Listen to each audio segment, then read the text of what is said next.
Billy had only been dating Chloe for a month, but he was already head over heels. At 27, she was a graphic designer with an infectious laugh and a passion for vintage records that matched his own quirky tastes. They'd met at a coffee shop, bonding over a shared love of indie bands, and their dates had been easy. Walks in the park, late-night tacos. But Billy, a quiet bookstore clerk with a romantic heart, felt a deeper pull. He wanted to ignite that same spark in her, to plant subtle seeds of desire that would grow into something mutual. He wasn't into grand gestures. He knew from reading about attraction that hints were like whispers, powerful if given time to bloom. One evening, they met at a cozy rooftop bar overlooking the city lights. Billy arrived first, his nerves buzzing. He remembered how prolonged eye contact could build intimacy, releasing chemicals that fostered connection. As Chloe approached, her hair catching the breeze, Billy locked eyes with her a beat longer than usual, his gaze warm and unwavering. "You look like you stepped out of one of those old jazz posters," he said softly, his compliment personal, tied to her love of retro aesthetics. It wasn't overt flattery, it was a seed, making her feel seen. Chloe smiled, a faint blush creeping up. "Thanks, that's sweet. This place is perfect. How'd you find it?" They settled at a table, and Billy leaned in slightly, his body language open but not invasive. He teased her gently about her obsession with collecting vinyl, saying, "I bet you've got a secret stash of guilty pleasure albums hidden away. Spill one embarrassing favorite?" His tone was playful, building that light tension where banter flirts with curiosity.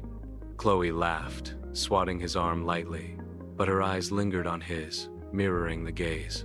As the night unfolded, Billy sowed more seeds. When she shared a story about a tough day at work, he listened intently, nodding without interrupting. Then, he shared a vulnerability of his own.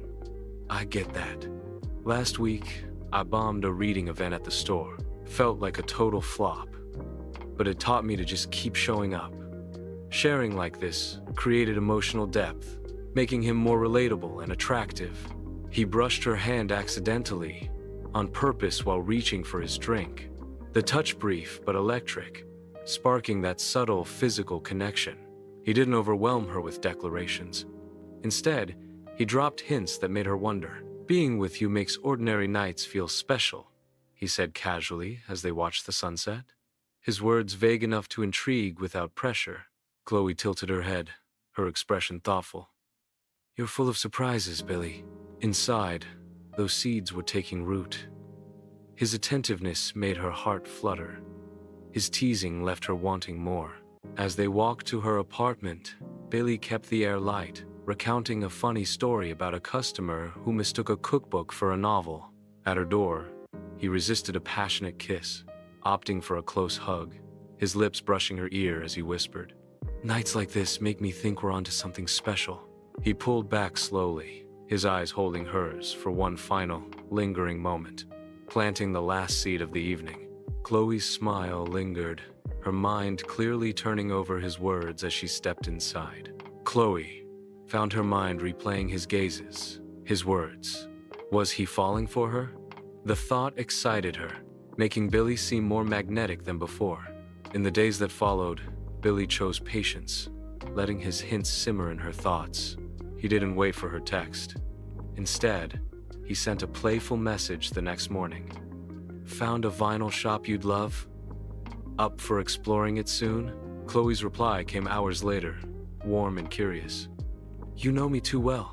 Let's do it." The seeds of desire he'd planted were sprouting, her attraction growing with every subtle hint, drawing them closer to something deeper, all sparked by whispers of the heart.